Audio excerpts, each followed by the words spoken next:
All right, what's up, AJT Jungle?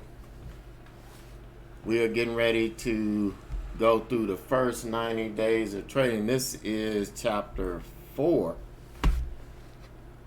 We have gone through, the process. We've talked about realistic expectations. But today, we're going to talk about support and resistance, because before we get into the strategies and anything like that, you have to understand what support and resistance is.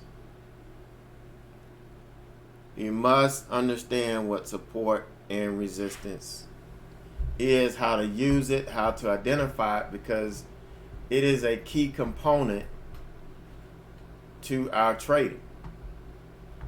So basically, support and resistance are technical terms used to identify prices at which a stock might be likely to attract more buyers or sellers.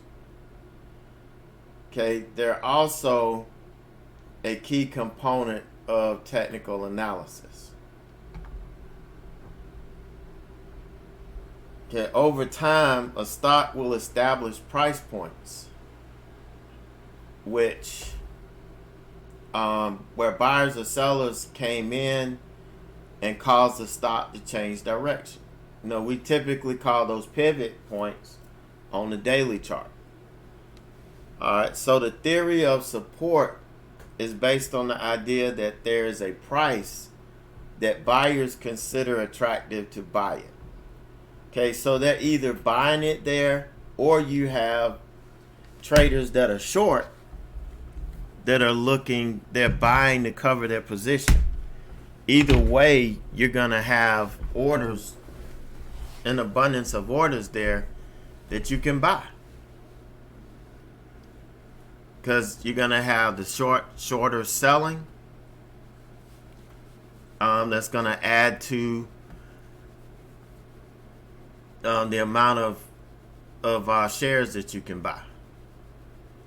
So the theory of resistance is a price that buyers do not feel that it's a good idea to buy higher than, and sellers believe this is a good time to sell their position.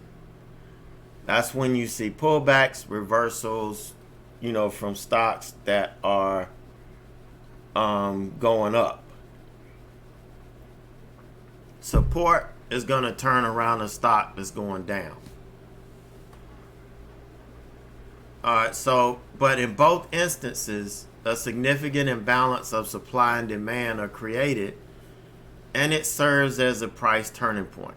So every time a stock turns, reverses, bounces, changes direction, pivots, however you want to describe it, that's where you begin to have an imbalance of buyers and sellers.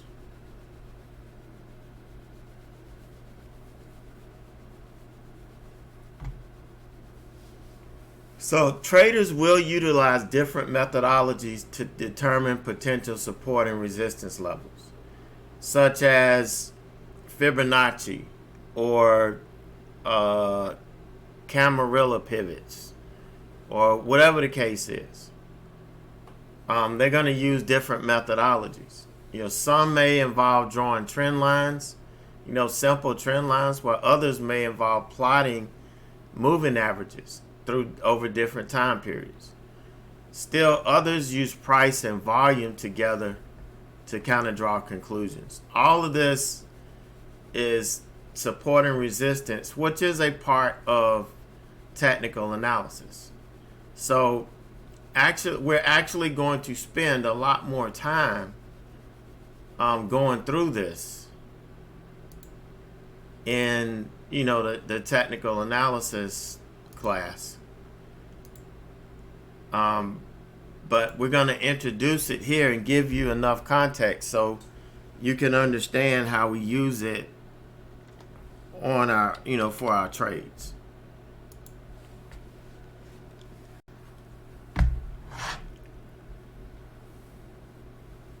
To use support and resistance effectively, You first need to understand what makes a stock price move, or what makes stock prices move, so you can then interpret where support and resistance comes in. Okay, that's the whole key. We see it, and we have levels on the chart and all that stuff, but we need to know how it gets there. How does that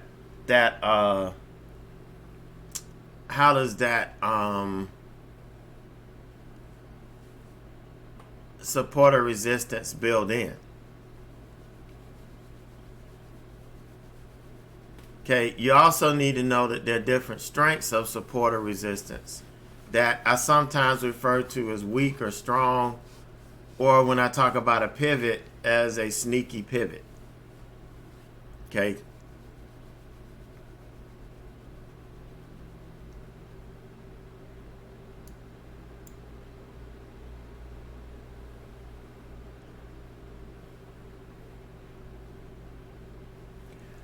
So, what makes a stock price move? Now, the easy definition, the most simple definition, is that the stock moves to the principle of supply and demand, which is true on the surface. It is supply and demand. However, you're going to have to look a little deeper to understand all the forces at work, because you may not understand why there's a demand for the stock, where it's at. You may see a stock turn around and change directions in the middle of nowhere, where there's no chart, support, or resistance. There's nothing, right? And it just turns around in the middle of nowhere. You got to understand what causes that, and don't get caught up in trying to figure out why. Why is it doing this? Why is it doing that? The why is not important. What's important is the fact that that's what's happening, and you need to adjust based on what you're seeing in the chart. All right, so I know I preach keeping things simple, and once you understand the forces behind it, it's going to be simple. So, principle number one, you want to remember this and always come back to this. Stock prices are determined by the point where seller supply meets buyer demand. So where sellers are throwing or willing to sell shares, and where buyers are willing to buy. And then when you create an imbalance, that's when the stock starts to go the other way. So there are three market forces that can affect the seller's, supply or buyer demand of a stock.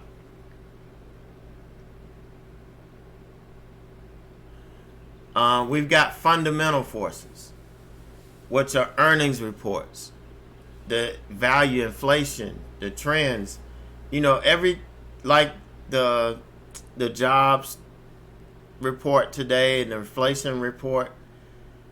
These are valuation reports. These are economic reports. The demographics and the news. All of these things are fundamentals. So we've got these fundamental forces. Hold on one second.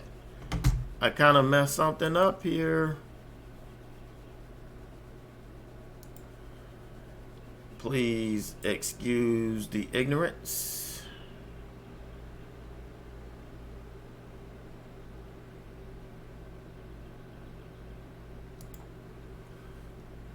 But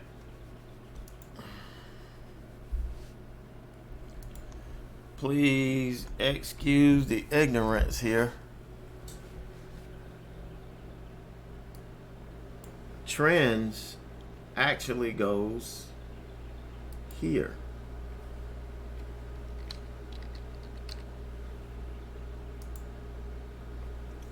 All right. So The fundamental forces we have are the earnings report, valuation, inflation, demographics, and news. Then we have the technical forces. Okay, these are going to be your chart patterns. They're going to be, your technical studies, the chart indicators. We've got the trends and price action. All of this falls under technical. Okay, these are what move the market. Now, obviously, we know how earnings reports move it. People get excited or they freak out, whether they make earnings or beat earnings. But we also have the guidance from the earnings report. Same thing with the inflation numbers or the job numbers. People try to interpret it. It can scare them. It can give them confidence. That's where the fundamental stuff comes in. But technicals is what we're using: the chart patterns, historical price movements,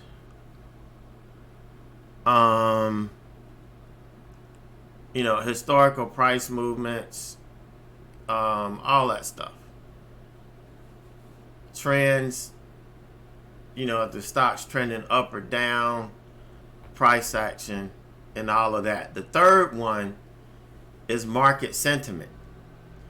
It's how people are feeling about the market. And it kind of piggybacks off of either one of these. We get our market sentiment by how we feel about maybe the earnings or the inflation or the news surrounding the market. Or we get our sentiment from chart patterns, the studies on the chart, technical analysis, what the price action is looking at that time. And basically, it's the emotional reactions. And the predatory algos, I put this here because they prey off of emotional reactions. Or they come in and they start to trigger emotional reactions. And these are the things that, when we get into our trading, is what kind of messes us up. It messes us up because, we're reacting to this stuff. And if we don't know and understand what's happening, we're going to fall into these traps. And a lot of you guys are still falling into these traps. And it could be that you haven't learned and you don't know better yet. And you're just falling into some of these traps that, big money puts in our way.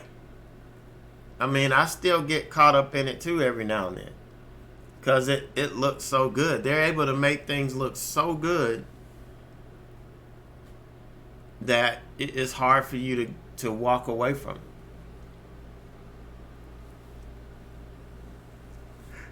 But for us, as day or short-term swing traders, we mainly focus on the technical analysis and the market sentiment.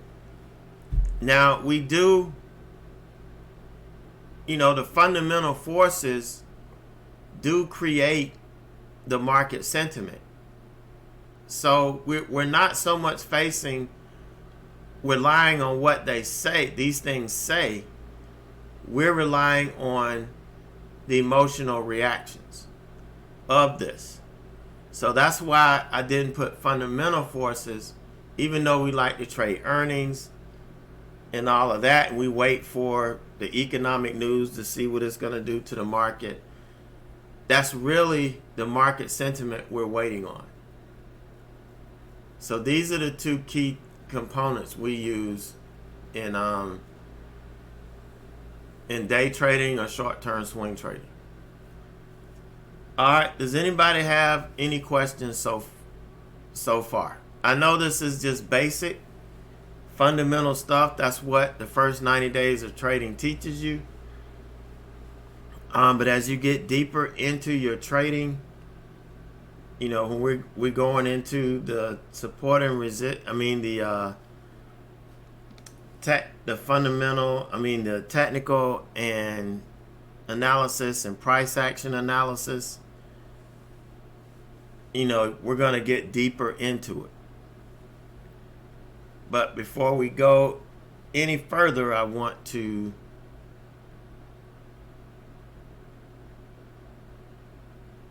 make sure that we're all on the same page.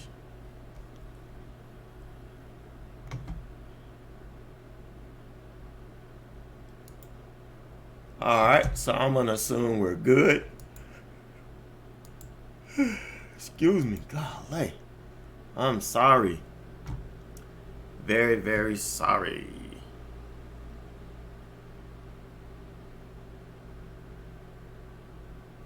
All right, so let's use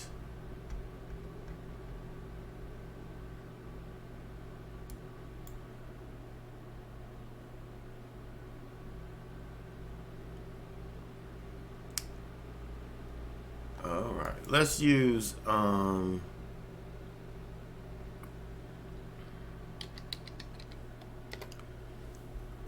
this chart. All right, so the first thing we can do is we can use trend lines, right? We can use trend lines. Look how long. You can kind of look and see how long NVIDIA traded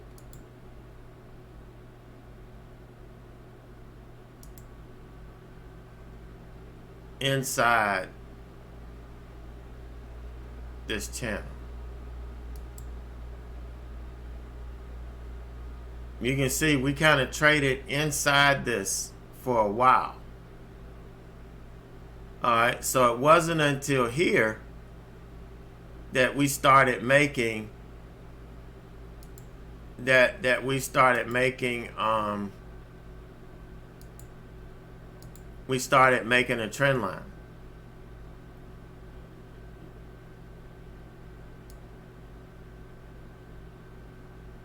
All right, you see that? This could be support. So if we're looking at this, we're seeing that, hey, we're continuing to hit the top of this channel. We're continuing to hit the bottom of this channel. All right. But here, we made a lot higher, higher low. And, we bounced up, we rejected here again, but when we pulled back, we made another higher low. So this is telling us we're using this as support. We just drew a trend line as support, and this kind of support, fell back on it. Because what we would do here, we would do this. Once we did this and then we had to pull back and the bounce, we would do this. And then we had a little pullback, didn't quite take the trend out, and then we resumed the trend. So this was the perfect, buy spot. And what we did was we just used support as our guide. We used support and resistance. That we were at the top of this channel and we couldn't take it out for the last 4 or 5 months. And then once this took it out, we started to see this build. Once we took this out, we were in good shape. Okay, so technical analysis is centered around the theory that prices trend. Okay, it's centered around the theory that prices trend. Therefore, the use of trend lines will be important for both trend identification and confirmation. Okay, a trend line is basically what I just drew, where it connects two or more price points, and then extends in the future to act as a line of support or resistance. Okay, many of the principles applicable to support and resistance levels can be applied to trend lines as well. All right, so this is a simple, straightforward, trend line. So let me see, BA, this is another one. All right, so let's say we were looking to trade BA. Okay, this thing came back and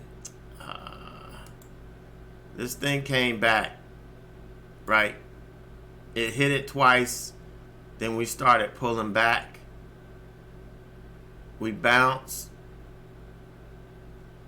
then we pulled back down again, we bounced, we pulled back down. But look at the trend.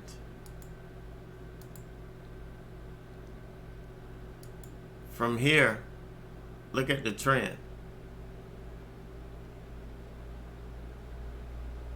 Well, I'm lining it up with this.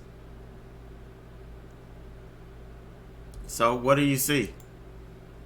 This thing trended all the way down. Look where it tried to bounce. Right off of this trend line. So you could see as it's getting closer to this trend line, starts to bounce. I mean, it's not, a huge bounce, but you're talking about from 183 up to 199, almost 200. That's a relatively strong bounce.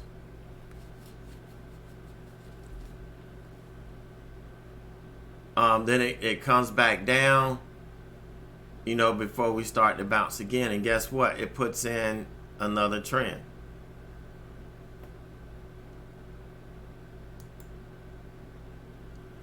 Puts in another trend.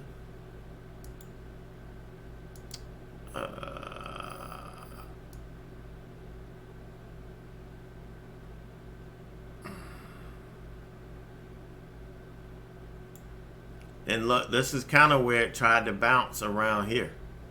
I know it's support, support right here. Where it bounced. I mean, it's not rocket science. It's not rocket science. And you have a lot of professional traders that just trade the trend. Now, obviously, they use other technical analysis tools, which we'll go over in the technical analysis class. But you could see the significance of trends.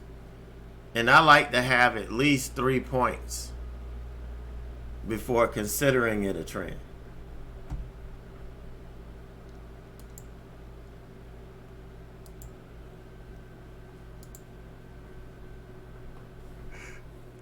Oh, excuse me, I'm very sorry. All right, so the next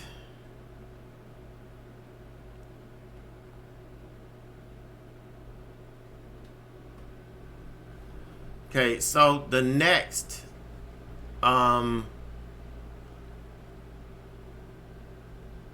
next thing we're going to look at is going to be pivot support and resistance.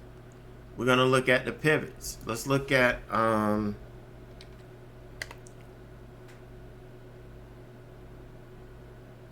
Tesla. Let's look at Tesla.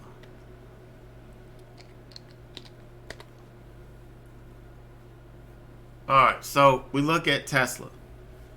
So what we're looking for, support and resistance are going to be, and we're looking for pivot points on the daily chart.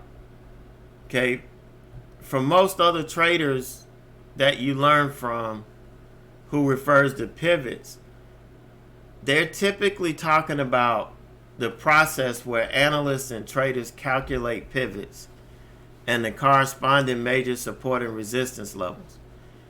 Once they have calculated the pivots and major support and resistance levels that these pivots represent, traders and analysts will plot these on the charts and use those, similar to CAM pivots.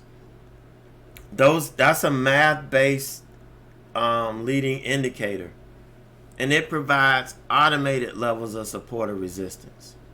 Okay, but in my professional opinion, drawing trend lines based on the historical pivot points, identified on the 52-week daily chart, it provides the best support and resistance levels for day and short-term swing trades.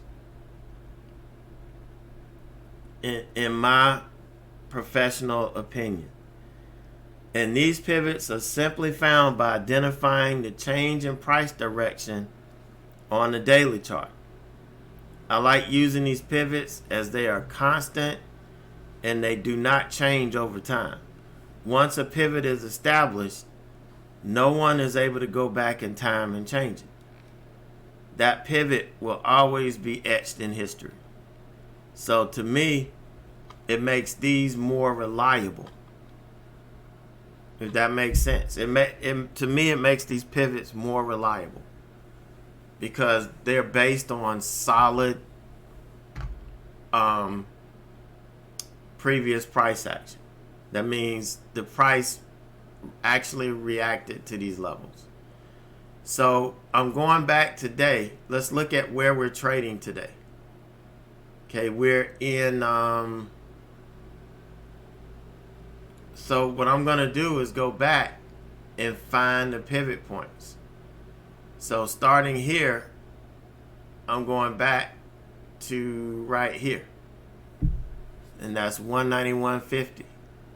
That's one pivot.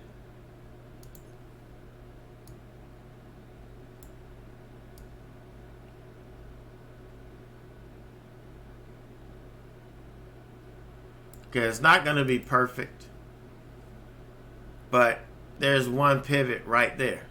Okay, the next one right here, 194.12. Or 194. Shit, why is it doing this?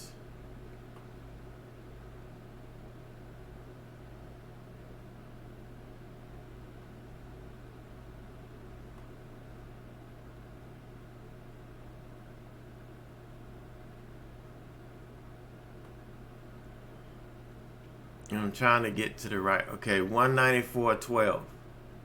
I mean, 203.17 is where this is.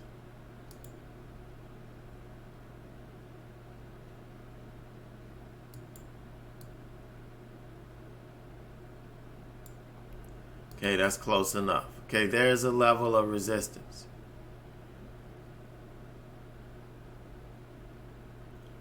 Alright, then here's another one right here.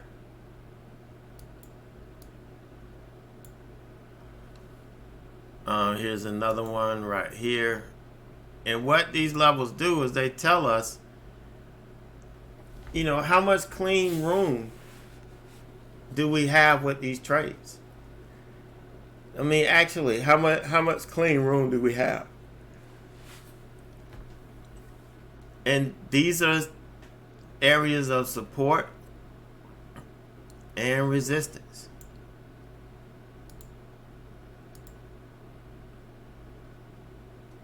$194.07.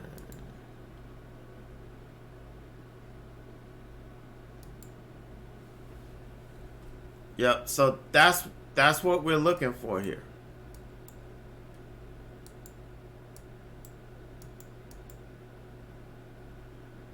Okay, here's 196.36.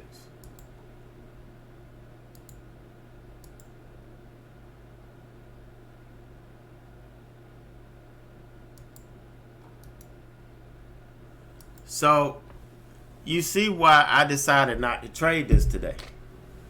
Because this support and resistance is what we found,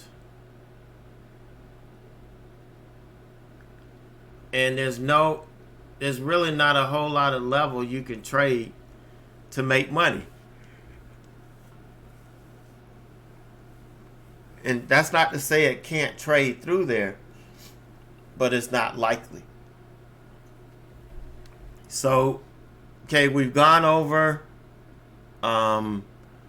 finding support and resistance from pivot points on the daily chart, which is simply where price change direction. We talked about drawing trend lines.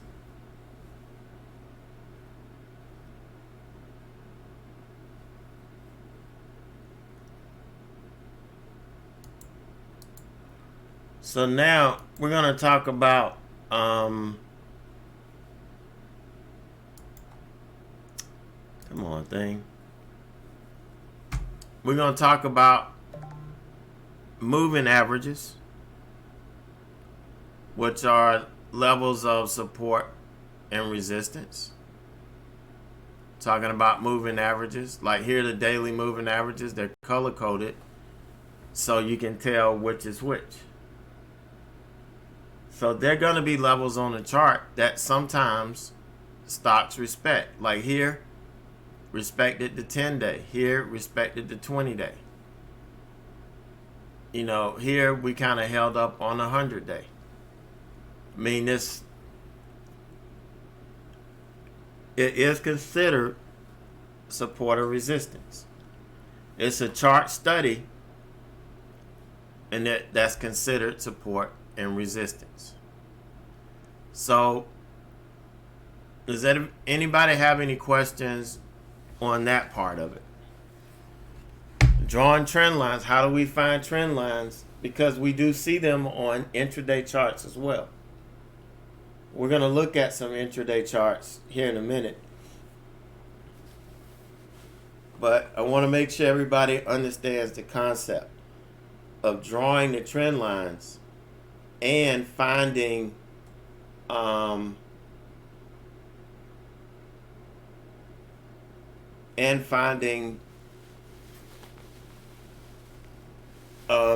historical support and resistance levels. How do you add more moving averages to this chart?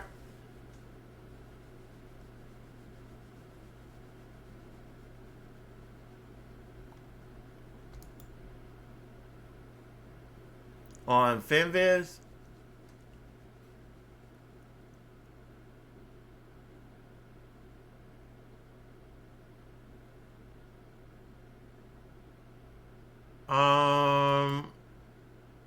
right here, you see the gear, the chart settings. That's the gear button.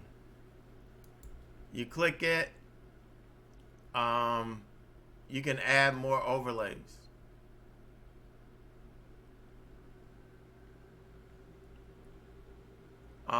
Then you could have it show pre-market, aftermarket. You can show major events like earnings and dividends. That comes up. So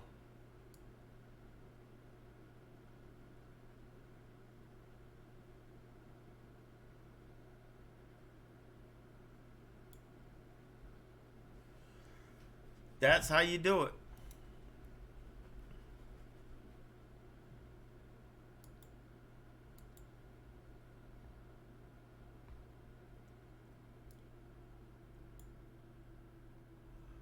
All right, so let's take a look at some.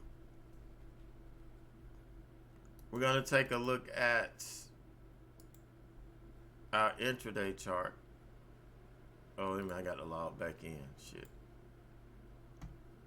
I forgot I was sitting outside sulking and trading at the same time.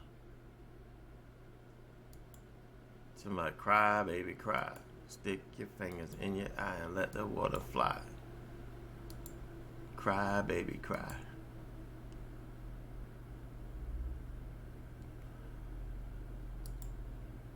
Come on.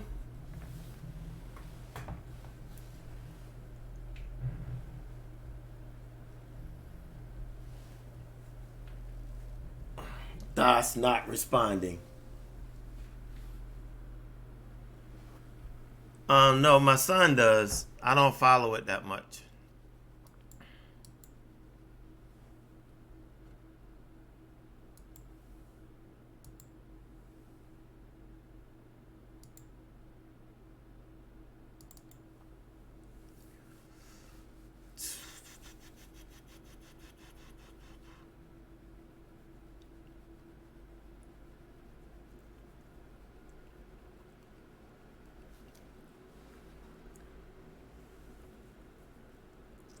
Okay, we talked about, using moving averages,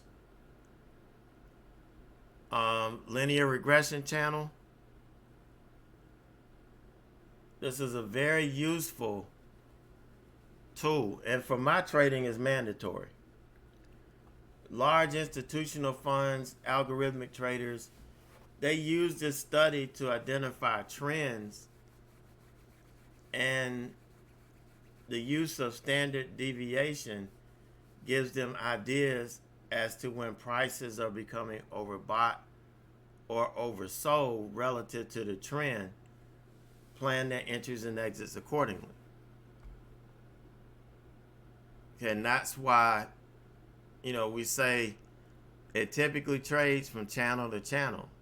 Now, once it starts building strength to take this channel out, then we could look at it to move up. But as long as we're under it, we're either going to go sideways or sell off a little bit. So, that's what we know. The signals are used similar to the moving average, but they're not the same.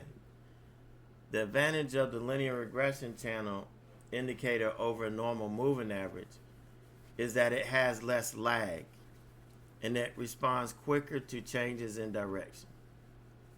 The downside is that it is more prone to chop in a not so trending market.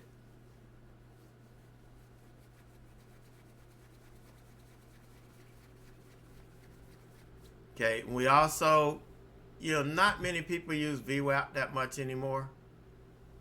I still use it as the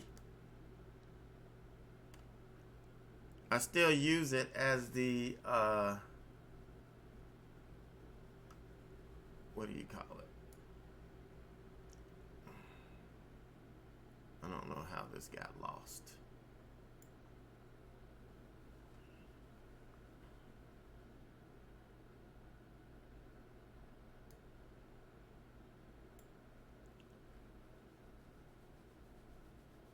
I still use it as the final target for my reversals. Okay, but I don't really use it too much in making trade decisions. But that acts as a level of support or resistance.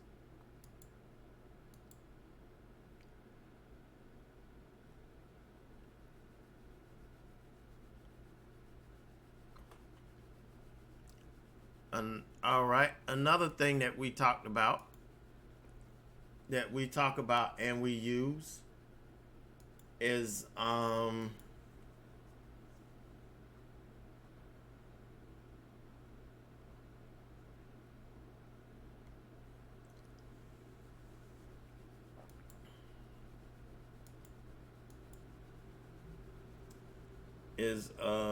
dog it, come on.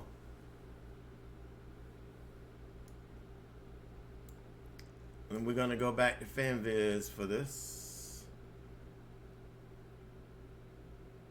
Another thing that we use is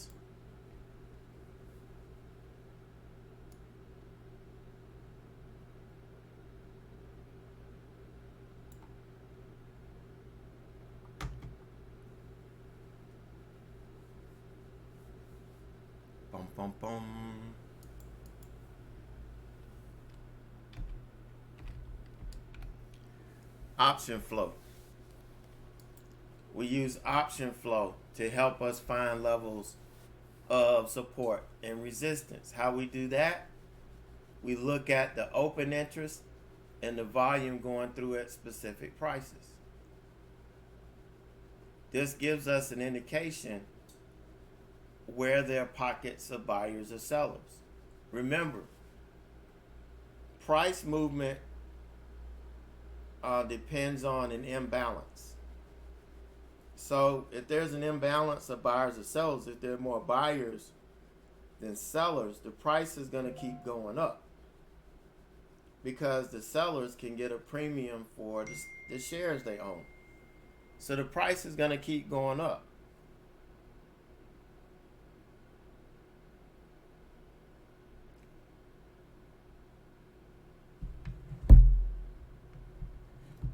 So that's another way of finding support and resistance. Knowing that, hey, it's probably going to run into resistance. If you're looking at this, we're going to be looking at 505, 510, 515. All of these levels for it to start turning back around and going the other way. You know, because this is where volume starts to shift. Okay, and then you may start to see sellers coming in. You know, sellers coming in or drying up. Because when sellers dry up,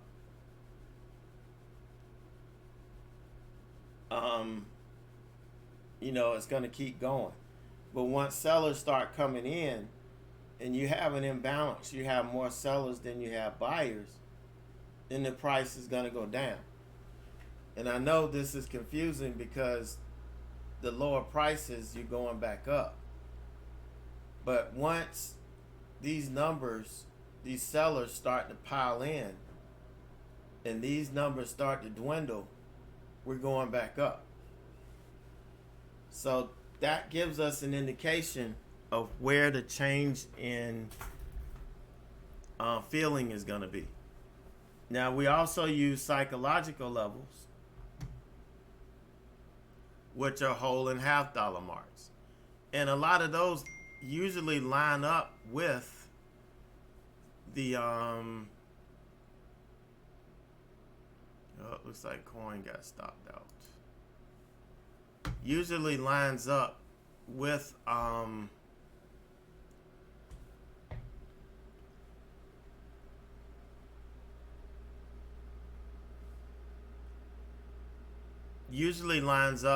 the option flow, because option flow typically measures in whole and half dollar marks, so it typically lines up with that.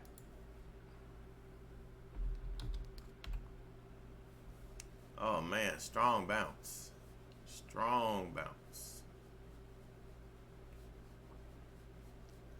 Not trading it though.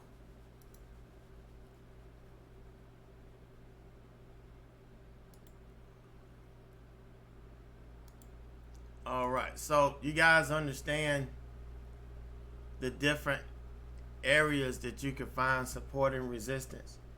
I'm only teaching you what I use and what's important for the way we trade. I know there's a lot of other stuff, a lot of other data and all this other stuff that could come out, but that's not important to us because it has no bearing on how we trade.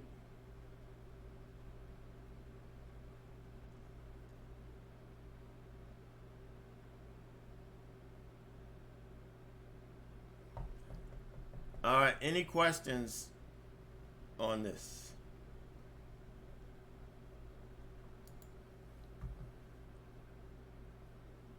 Does everybody understand how I find, how I identify support and resistance and all the tools that I use to identify it?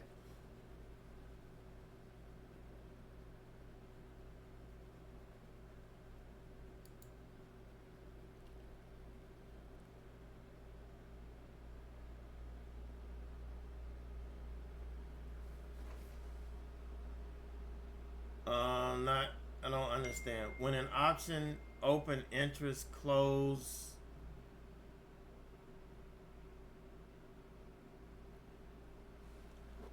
No, it's already there. It's always there. You're gonna have some people that don't close it.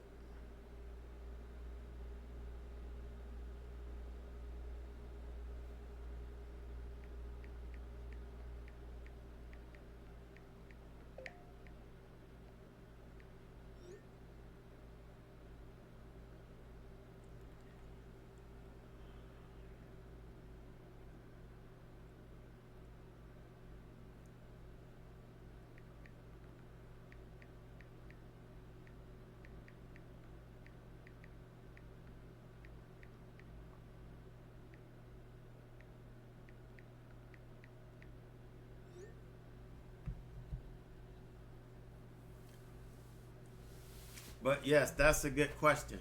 When you start to see the open interest dry up and the volume gets higher, that means a lot of those option contracts have closed. They're closed.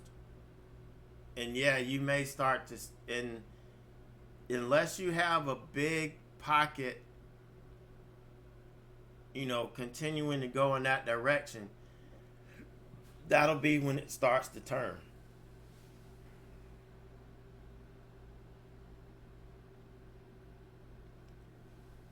You got to read the chart. I mean, it doesn't matter whether you have more on one side than the other. You have to read the chart. Because we've seen what happens when we've seen it happen that there was a ton of volume on the call side looking for the stock to go up, but then the stock turned around and went short. So, we can look at that and say, hey, I think it's likely to go long versus short. But we don't trade on that anticipation. We wait until the chart dictates to us which way to go.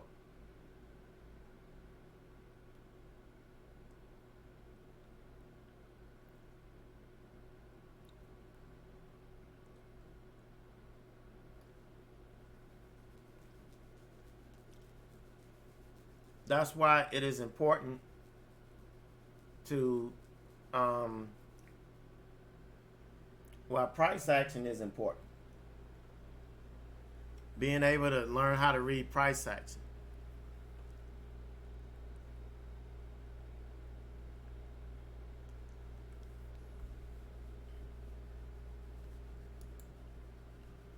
Does that make sense? Or should I can try to explain it another way. Or figure out another way to explain it. Okay.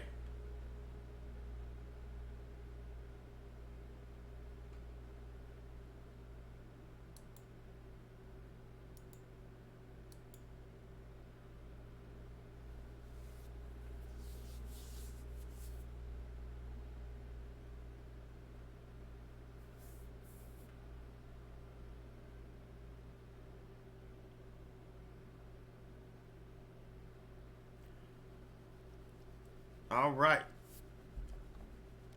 So no more questions. I'm gonna go ahead and stop the recording. But as always, if you have any questions, just shoot me an email, or we can ask them. Or if we need to do a session and go over this stuff, just schedule a session.